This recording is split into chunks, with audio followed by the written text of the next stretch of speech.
तो प्रश्नावली 2.1 से पहले ये उदाहरण आता है, उदाहरण नंबर 1। तो इसको सॉल्व करने जा रहे हैं। तो उदाहरण नंबर 1 ये कह रहा है कि नीचे दी गई आकृति 2.9 में ग्राफों को देखिए।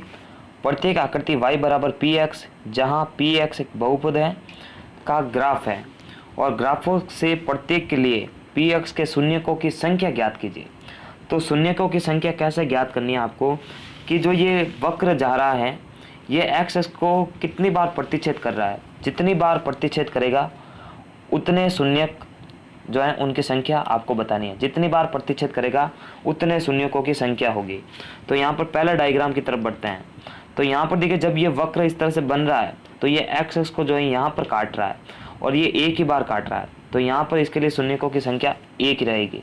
फिर देखिए, जब इस वक्र की बात हो रही है तो यहाँ पर देखिए, जब यहाँ से यहाँ तक चलते हैं तो ये एक बार काट रहा है, फिर ऊपर की ओर जा रहा है, फिर वापस एक्स को एक और बार काट रहा है, फिर नीचे की तरफ आ रहा है। तो यहाँ पर पी एक्स शून्यकों की जो संख्या है वो रहेगी 2, क्योंकि 2 बार प्रतिच्छेद कर रहा है। उसके बाद आगे बढ़ते हैं तीसरे नंबर डायग्राम की तरफ।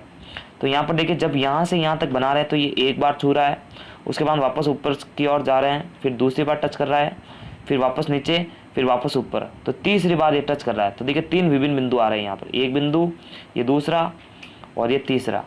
तो यहाँ पर जो है पी एक्स के शून्यकों की संख्या हो जाएगी 3, ठीक है, क्योंकि 3 बार प्रतिच्छेद कर रहा है। थोड़ा आगे बढ़ते हैं, यहाँ पर इस पर ध्यान देते हैं अब चौथे डायग्राम पर। तो देखिए, जब ये रेखा इस तरह से जा रही है तो ये एक्स को एक ही बार टच करके ऊपर की ओर बढ़ रही है। इसका मतलब यहाँ पर जो है एक्स का एक प्रतिच्छेद बिंदु है, एक ही बार है, तो शून्यकों की संख्या यहाँ पर एक ही रहेगी। उसके बाद इस वक्र की बात करें तो ये टच करते हुए एक ही बार में निकल जाता है, यहाँ पर एक पॉइंट आता है, तो ये इसमें भी शून्यकों की संख्या एक ही रहेगी। और इस पर थोड़ा सा फोकस करते हैं। जब इसको बना रहे हैं तो यहाँ पर पहली बार टच कर रहा है, फिर ऊपर की ओर जा रहा है, फिर दूसरी बार यहाँ पर टच, फिर नीचे की ओर, फिर तीसरी बार यहाँ पर टच, फिर ऊपर की ओर और चौथी बार यहाँ पर टच। तो 4 बार ये वक्र जो है एक्स को काट रहा है।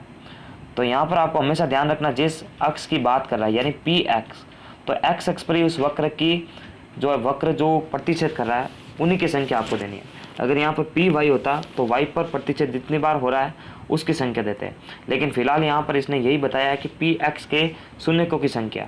तो हमेशा ध्यान रखना, पी एक्स जो है एक्स एक्स पर ही जो है आपको, यह एक्स एक्स होता है, यही ऊपर वाला वाई एक्स होता है। तो सिर्फ एक्स एक्स पर ही जो प्रतिच्छेद हो रहा है, ये वक्र कर रहा है जितनी बार प्रतिच्छेद, उतने ही आपको जो है शून्यकों की संख्या बतानी है। और इनके आंसर भी जो है नीचे दे रखे हैं, तो यहाँ पर आप देख सकते हैं, और यही मैंने आपको बताया है।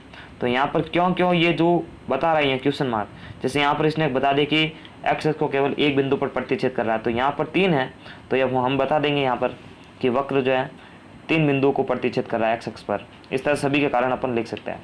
तो इस तरह से ये उदाहरण सॉल्व हो जाता है। नमस्कार, थैंक्स फॉर वॉचिंग और प्लीज़ चैनल को सब्सक्राइब करें, साथ ही बेल आइकन को प्रेस करें। नमस्कार।